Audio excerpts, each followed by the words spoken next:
जवान बहू की यानी नई बहू की घर में चलती होगी। कलयुग वैसे हो रही है, अभी तो कम है लेकिन आगे और ज्यादा होगी। नई बहू की चलती होगी घर में। लेकिन भैया इससे तो मैं भी सहमत हूं।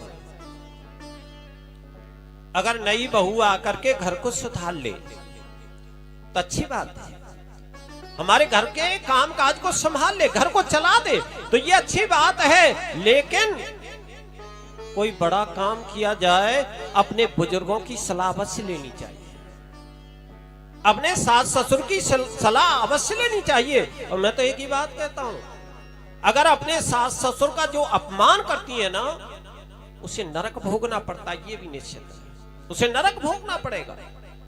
इसलिए आज नहीं लेती हैं, क्योंकि ये कलयुग का लक्षण है। कलयुग में ऐसा होगा, तरुणी प्रवता के है। लेकिन एक बात और है, व्यास जी ने लिखा है श्याल को बुद्धिदायक, यानी हम कोई भी सत्कर्म करें, कोई बड़ा कार्य करें, ससुराल पक्ष से साले को बुला करके सलाह लेते। कलयुग का लक्षण है ये। यानी अभी तो कम ले रहे हैं लेकिन आगे जाकर के और लेंगे। यानी मान पक्ष को कोई नहीं पूछेगा, साले को बुला करके सलाह लेते हैं आज, साले को बुद्धिदायक। लेकिन मैं तो एक ही बात कहता हूं, जिसने साले की सलाह ले ली, ये मान लो कि उसका घर तो बर्बाद होना है, ये निश्चित। मैं नहीं कह रहा हूं, ये भागवत यानी हमारे महाभारत का दृष्टांत है ये। और आपने देखा होगा महाभारत में शकुनी मामा ने क्या हाल करा दिया, परिवार को नष्ट करा दिया है। मैं तो एक ही बात कहूंगा, दीवार बिगाड़े आरोह और घर बिगाड़े सास।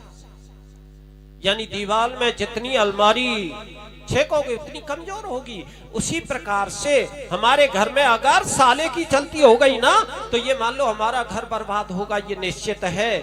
लेकिन एक ही बात देखने को मिल रही है भैया, अगर साले की खुशामद कर लें, साले को पूछ लें, तो हमें भोजन भी बहुत अच्छा मिलता है। हाँ?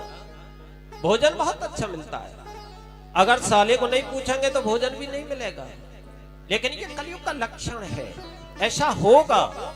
लेकिन आगे जाकर के और अनर्थ होगा, बहुत बड़ा पाप भी होगा। कन्या विक्रय हो, यानी कलयुग में जाकर के कन्याओं का विक्रय भी होगा।